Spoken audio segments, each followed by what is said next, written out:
Well, they used to be illegal, but now state law requires fentanyl test strips on some campuses, and now they're popping up everywhere from vending machines to bars. Yes, they are intended to help young people avoid fentanyl-laced prescriptions and recreational drugs, but experts warn that test strips alone could do more harm than good. Now, Julie Watts with KCAL News Investigates put fentanyl test strips to the test, and she joined us now. Hey, Julie. Hi, guys. Yeah, to be clear, this story is not about fentanyl addiction, which is a separate, serious issue. This story is for people who would never intentionally take fentanyl, and their families and their friends and their kids' friends, and sharing this could save a life. You ready? Me too. Taught himself how to play piano.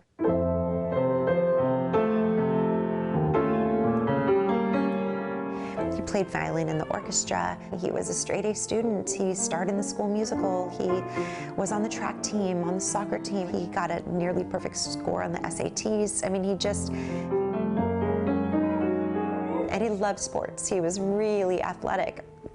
That was another reason I really thought that he wouldn't be interested in trying any kinds of substances. He and his buddy decided to try what they thought was Percocet. 3 weeks before he died at that desk, I was with him at that desk finalizing his applications for the UCs. Laura Didier now treasures her son's college acceptance letters Zach never got to see. Zach deserves to know where he would have gotten in. Zach died 2 days after Christmas 2020, before many people had even heard of counterfeit pills or fentanyl. Within a year, fentanyl would be blamed for 1 in 5 deaths of young people in California. A CBS News analysis of the most recent state data finds that death rate remains nearly twice pre-pandemic levels. She died from an apparent fentanyl overdose in the bathroom at a Hollywood high school. He died after someone sold him a fake prescription drug pill on Snapchat. Today, the DEA reports 7 out of every 10 pills seized are laced with the cheap, powerful synthetic opioid, hidden in recreational drugs and counterfeit prescriptions ranging from cocaine to painkillers to ADHD medication. In response to the crisis, California lawmakers decriminalized fentanyl test strips, which were considered drug paraphernalia until 2022. State law now requires fentanyl test strips on California community and state college campuses. The messaging is changing from just say no to know, KNOW, focused on education and harm reduction instead of abstinence. But as fentanyl test strips are normalized from high school to college to bachelor parties, information is power. Experts warn test strips alone can provide a false sense of security and in some cases do more harm than good. Each pill is different. Placer County Sheriff Detective Patrick Craven was the lead detective on Zach Didier's case. Using evidence set for destruction and a variety of test strips purchased on Amazon, Detective Craven helped us demonstrate the concern. But we don't know where the fentanyl was located within this pill. With Narcan nearby and a dedicated safety officer off camera to administer it, we began crushing what were sold by a dealer as Percocet M30s. So this is an MX908. Using this law enforcement mass spectrometer, we confirmed they're actually fentanyl-laced counterfeits. It detected fentanyl. Now for the test strips, which are generally pretty accurate. We're adding the prescribed amount of liquid. The concern is user error. Unlike COVID tests with fentanyl strips, 1 line is positive and 2 is negative, and instructions vary from test to test. Sometimes it was hard to follow directions, even for someone like myself. Each test requires you crush and dilute the drugs with a specific amount of solution. You're not going to test the entire thing because you're not going to be able to use it. Some strips require you test the whole pill, others don't. And when we split this pill per the test instructions, running each half through that spectrometer, the first half of the pill that we tested contained no fentanyl, which could have been lethal if someone tested only that half of the pill. No 2 pills are the same. In a real-life example, Zach and his best friend got pills from the same man.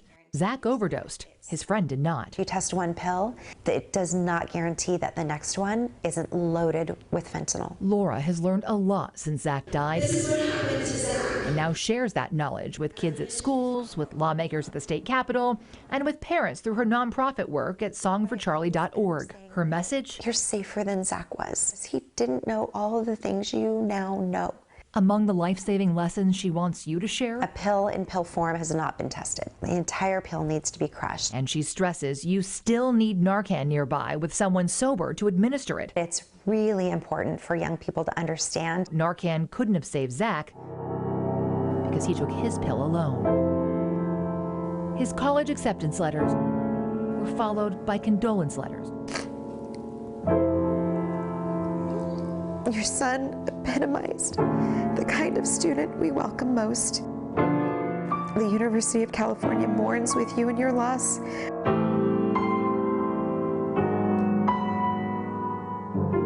You know, Zach would say, I don't exactly know what I want to do, but I know I want to help people.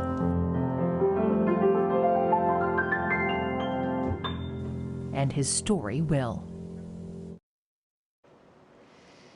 So some of the key lessons learned from our test and Zach's story: test strips alone are not enough. If you don't test the whole pill, you could miss the fentanyl, and Narcan can't save you without someone nearby to administer it. And you know, one more thing that wasn't relevant when Zach was alive, but fentanyl test strips, Narcan, neither of those can save you from Tranq, which is a new tranquilizer showing up in these counterfeit pills and recreational drugs. You know, one thing I got out of that before I'm supposed to ask you a question about what you're going to be doing is, it seems like you have to crush any pill that you get to use the test strip to figure out if it has fentanyl in it. You ideally would test the entire drug that you were going to take in order to use those pills. And as we mentioned, in some of the cases, it only required that you tested half the pill. But that's the concern, because if the fentanyl's in the other half, you may miss it. Wow. Well, Julie, that's very powerful information. We want to welcome you, first of all, second of all, I guess, to KCAL News Investigates.